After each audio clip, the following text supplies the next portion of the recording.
Assalamualaikum warahmatullahi wabarakatuh. Alhamdulillah alladzi hadana lihadza wa ma kunna linahtadiya laula an hadana Allah. Allahumma salli wa sallim wa barik wa karrim ala sayyidina Muhammadin miftahi bab rahmatillah adada ma fi ilmillah salatan wa salaman daimaini bidawami mulkillah wa ala alihi wa sahbihi wa man walah amma ba'd. Hadirin yang dimuliakan oleh Allah Subhanahu wa taala, barusan disampaikan oleh beberapa ulama kita, di antaranya Al-Habib Jailani Al-Habsyi yang datang dari Hautah, demikian juga Al-Habib Haidar Al-Attas yang datang dari Huraidah, beberapa nasihat-nasihat yang bermanfaat untuk kita sekalian. Di awal penyampaian daripada yang mereka sampaikan, Al-Habib Jailani mengatakan bahwasanya kita berkumpul di sini berharap agar Allah Subhanahu wa taala memberikan perhatian khususnya kepada kita sekalian.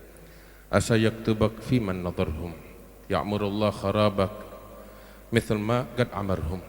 Semoga Allah Subhanahu wa taala, sebagaimana Habib Ali Hashmi mengatakan, memandang kamu sebagaimana dahulu Allah taala memandang para aulianya sehingga mereka menjadi para aulia di sisi Allah Subhanahu wa taala, memperbaiki segala kekurangan-kekurangan kamu sebagaimana mereka para aulia diperbaiki oleh Allah Subhanahu wa taala. Di majlis semacam ini hati-hati yang berpenyakit disembuhkan oleh Allah Subhanahu wa taala. Di tempat semacam ini penyakit-penyakit hati disembuhkan, dosa-dosa diampuni oleh Allah taala, keadaan diperbaiki, dan untuk tujuan itulah kita datang ke tempat ini. Orang-orang yang tawadhu di antara kita akan diangkat martabatnya oleh Allah Subhanahu wa taala. Orang-orang yang tulus, sungguh-sungguh dan ikhlas, merekalah yang akan diberi oleh Allah Subhanahu wa taala. Hadirin yang dimuliakan oleh Allah Subhanahu wa taala, kita mendengar nasihat-nasihat yang barusan dibacakan, yang disampaikan oleh Sayyidina Al-Habib Ali bin Muhammad Al-Habsyi. Lihat, sekalipun mereka telah wafat dan mereka berada di alam barzakh mereka, tetapi nasihat mereka sampai saat ini menggema untuk kita sekalian. Nasihat mereka tetap sampai kepada kita sekalian. Inilah adalah bukti ketulusan mereka. Al-Habib Ali di dalam ucapannya beliau mengatakan, saya duduk dengan para aulia, manusia-manusia yang agung di sisi Allah Subhanahu wa taala, dan saya mengambil manfaat dengan meneladani mereka dengan cara yang sebaik-baiknya. Beliau katakan dan mengajak kita untuk kita pun meneladani mereka, para aulia, mengikuti jejak mereka dengan sebaik-baiknya. Al-Habib Ali bin Muhammad Al-Habsyi mengingatkan bahwasanya mereka, para aulia, para salihin, leluhur kita, aslafun salihin, mereka adalah orang-orang yang sungguh-sungguh di dalam beramal, orang-orang yang sungguh-sungguh di dalam bertakwa dan mencari keridhaan Allah Subhanahu wa taala. Bahkan Al-Habib Ali Habsyi pun beliau tidak menggapai martabat yang tinggi semacam ini di sisi Allah Subhanahu wa taala melainkan dengan kesungguhan, melainkan dengan upaya yang sangat luar biasa. Berkata beberapa dari mereka, Ali Habsyi hasal hadhil maqamat bil jid wal ijtihad. Ali Habsyi mendapatkan maqamat yang agung ini tiada lain karena kesungguhannya, karena ketulusannya, karena upaya yang dia lakukan sehingga dia mendapatkan anugerah tersebut dari Allah Subhanahu wa taala. Disebutkan di dalam biografi daripada Al-Habib Ali Habsyi bagaimana kesungguhan beliau di bulan suci Ramadan. Beliau salat tarawih dengan membaca 10 juz dari Al-Qur'an. Belum lagi hatam-hatam Al-Qur'an yang beliau baca, yang beliau lakukan di bulan suci Ramadan yang begitu banyak. Inilah semangat beliau, inilah semangat mereka para aulia, para salihin, kesungguhan mereka di dalam mencari keridhaan Allah Subhanahu wa taala. Al-himmah, semangat adalah pintu untuk membuka taufik, adalah jalan untuk membuka pintu taufik dari Allah Subhanahu wa taala. Mereka meraih ini semua dengan menimba ilmu dari ayah mereka, dari leluhur mereka, dari guru-guru mereka. Abun yatalaqqa an abihi wa hakadha fayalaka min aba kiramin wa ajdadi. Mereka mewarisi ilmu ini dari orang-orang sebelum mereka sampai kepada Nabi besar Muhammad sallallahu alaihi wasallam. Anugerah ini diberikan oleh Allah Subhanahu wa taala kepada mereka yang bersungguh-sungguh, yang jujur di dalam mencari Allah Subhanahu wa taala.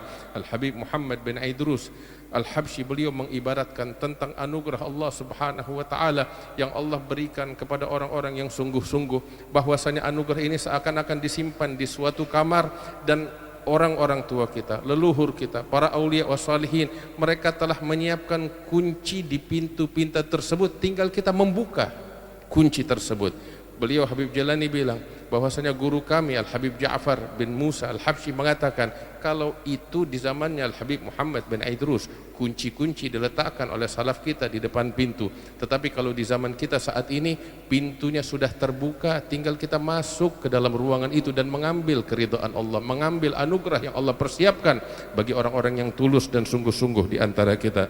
Majelis yang semacam ini, majelis kaum salihin, adalah majelis yang dapat mensucikan diri kita dari segala penyakit yang dimurkai oleh Allah Subhanahu wa taala.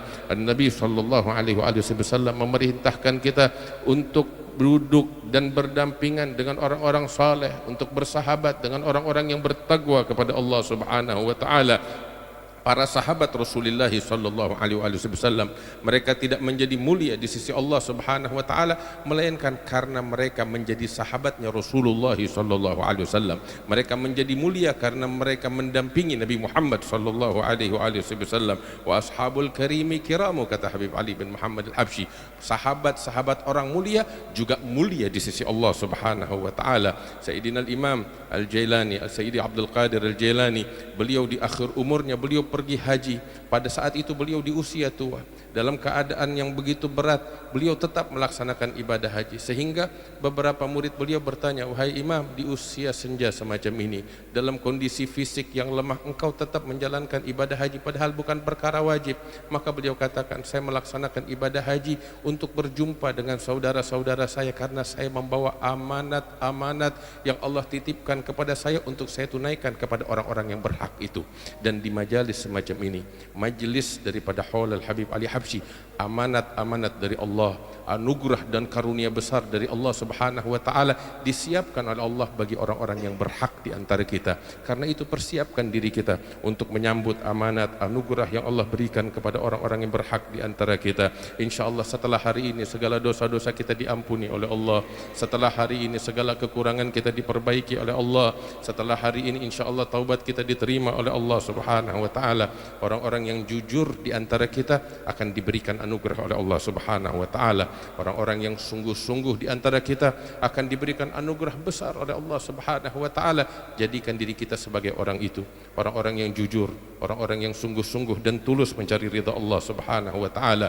Tadi dibacakan di dalam nasihat Al-Habib Ali Al-Habsyi tentang sifat ibadur rahman alladzina yamshuna 'alal ardi hauna wa idza khatabahumul jahiluna qalu salama. Al-Habib Jalani juga tadi cerita, lihat orang-orang yang bertakwa kepada Allah, hamba-hamba Rahman, para aulia, di antara sifat mereka, mereka diganggu, mereka dicaci, mereka dimaki, akan tetapi ketika mereka menghadapi cacian dan gangguan, lihat bagaimana akhlak mereka, bagaimana keluhuran budi pekerti mereka yang mereka dapati dari Nabi besar Muhammad sallallahu alaihi wasallam. Beliau menceritakan tentang guru beliau, Syekh Masyayikhna, itu Al-Habib Muhammad Al-Haddar. Tatkala beliau di Baydha, diganggu, di penjara, saat beliau diganggu di penjara, beberapa ulama dan sahabat atau guru-guru beliau berkata, saya senang ketika Muhammad Al-Haddar di penjara saat ini. Kenapa? Saat beliau di penjara, saya tahu betul bahwasanya beliau berada di jalan yang lurus yang diridhai oleh Allah Subhanahu wa taala. Sebab mereka orang-orang yang bertakwa kepada Allah, sebagaimana di dalam Al-Qur'an, ibadur rahman pasti diganggu, pasti dicaci, akan tetapi sifat mereka ketika mendapatkan cacian, mereka tetap istiqamah di jalan Allah Subhanahu wa taala. Insyaallah malam hari yang mulia ini adalah malam anugerah Allah Subhanahu wa taala, malam karunia dari Allah Subhanahu wa taala. Semua orang di antara kita datang ke tempat ini dengan harapan yang besar kepada Allah Subhanahu wa taala, baik yang duduk di dalam maupun yang duduk di luar. Kita lihat berapa banyak orang yang duduk di jalanan berhari-hari, tiada lain niat mereka hanya mendapat ridha Allah Subhanahu wa taala. Siapa yang tahu anugerah Allah, karunia Allah? Siapa yang mengetahui ini semua? Hadirin yang dimuliakan Allah, insyaallah tidak ada seorang pun dari mereka, dari kita dan mereka yang datang di tempat ini melainkan segala doa-doa dan harapannya diijabah oleh Allah Subhanahu wa taala. Enggak ada yang kecewa insyaallah, tidak ada yang rugi di antara kita. Semua pulang dengan membawa harapannya dari Allah Subhanahu wa taala.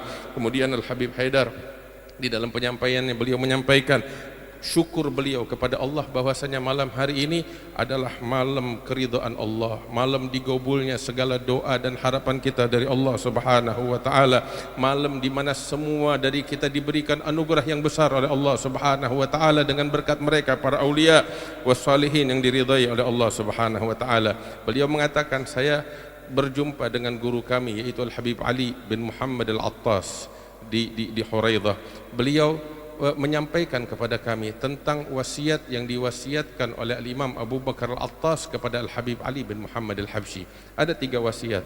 Yang pertama, Habib Abu Bakar bilang kepada Habib Ali Habsyi, "Wahai Ali, hendaknya kamu ketika ingin melakukan suatu perkara, sebelum kamu lakukan, pikirkan dan renungkan niat dan tujuanmu ketika melakukan perkara yang akan kamu lakukan."